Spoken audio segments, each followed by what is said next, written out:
Welcome back. AP cabinet సమావేశం ముగిసిన తర్వాత మంత్రి పార్థసారథి మాట్లాడుతున్నారు. లైవ్ లో చూద్దాం. సమీకరణలో భాగంగా రుణ వాటా కోసం హడ్కో మంజూరు చేసిన 680.21 కోట్ల term loan AP bulk drug infrastructure corporation limited ద్వారా పొందేందుకు ప్రతిపాదనకు మంత్రి మండలి ఆమోదం తెలిపింది.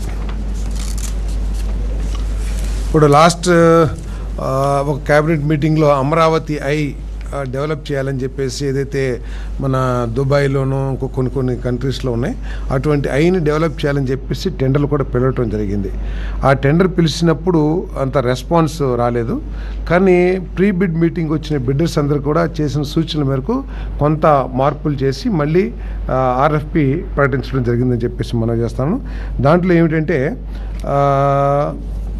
ఎంత దుబాయ్లో ఉన్న దానికంటే కూడా హైట్ కట్టేవాడు ముందుకు వస్తే వాళ్ళకి కూడా ప్రిఫరెన్స్ ఇవ్వమని చెప్పేసి చెప్పారు.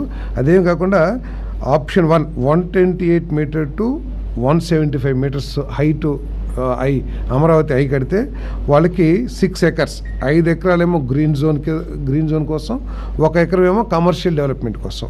అదేవిధంగా 175 మీటర్ టు 200 మీటర్స్ అయితే 8 ఎకర్స్ అంటే ఆ చుట్టూతా అమరావతి చుట్టూతా స్టాండర్డ్గా 5 ఎకరాల్లో గ్రీనరీ డెవలప్మెంట్ పార్కులు డెవలప్మెంట్ చేయాలి.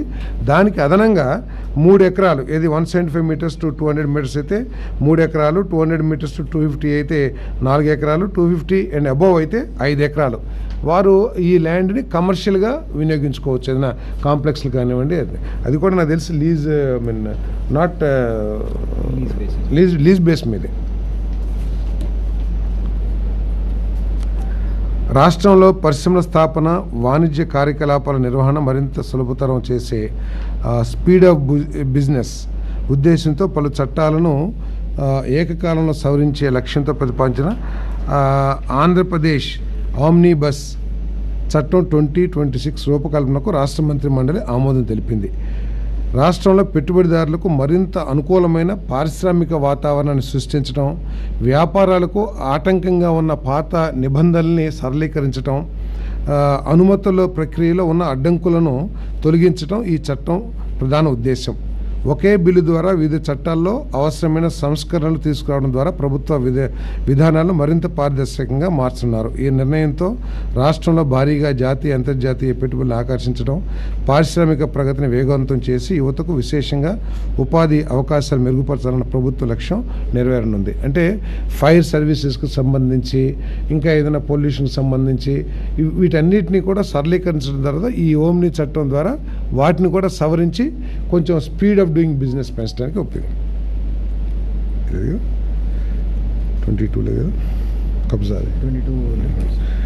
చిత్తూరు జిల్లా కుప్పం మండలంలో గ్రీన్ఫీల్డ్ విమానాశ్రయ ప్రాజెక్టు కోసం భూసేకరణ ప్రక్రియను సజావుగా వేగవంతంగా పూర్తి చేసేందుకు డీఫామ్ పట్టాలు లేకుండా భూములను దీర్ఘకాలంగా సాగు అంటే డీఫామ్ పట్టాలు లేకుండా కూడా సాగు చేస్తూ ఉంటారు. అంటే ఆక్యుపేషన్ చేసుకుని ఎన్నో సంవత్సరాల నుంచి చేస్తూ స్వాధీన అనుభవంలో ఉన్న రైతులు సాగుదారుల భూములను అభివృద్ధికి చేసిన గణనీయ పెట్టుబడులు భూసేకరణ వల్ల వారి జీవనోపాధిపై పడే ప్రభావాన్ని పరిగణలోకి తీసుకుని ఎకరాకు 12.44 లక్షల చొప్పున నష్టపరిహారం చెల్లించేందుకు చేసిన ప్రతిపాదనకు మంత్రి మండలి ఆమోదం తెలిపింది.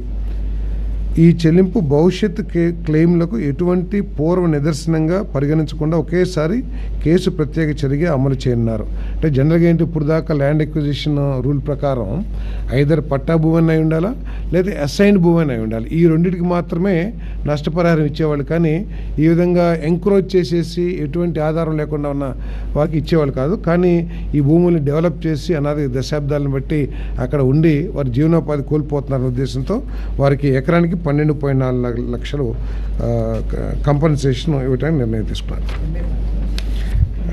అది చాలా తక్కువ ఉంటుంది. ఇప్పుడు చెప్తాను.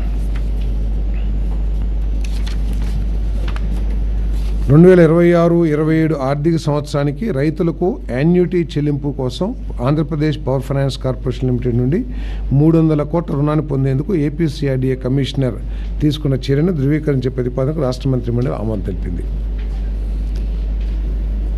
అమరావతి క్యాపిటల్ సిటీ అమరావతి చెప్పే కదా పురపాలక సిఆర్డీఏ ప్రాంతంలోని వివిధ సంస్థలకు కొత్త భూ కేటాయింపులు మరియు గతంలో జరిపిన కేటాయింపుల సమీక్షకు సంబంధించి కొత్త ప్రతిపాదనలపై GOM 28న 28వ సమావేశం చేసిన సిఫార్సులను ఏపీ-సిఆర్డీఏ అథారిటీ తీర్మానం నెంబర్ 690 ఆఫ్ 2026 ద్వారా ఆమోదించిన ప్రతిపాదనకు రాష్ట్ర మంత్రిమండలి ఆమోదం తెలిపింది.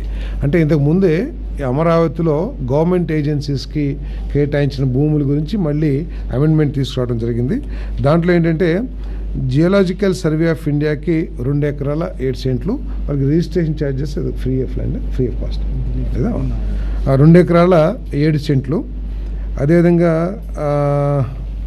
కేంద్రీయ విద్యాలయానికి నో రిజిస్ట్రేషన్ ఫీజ్.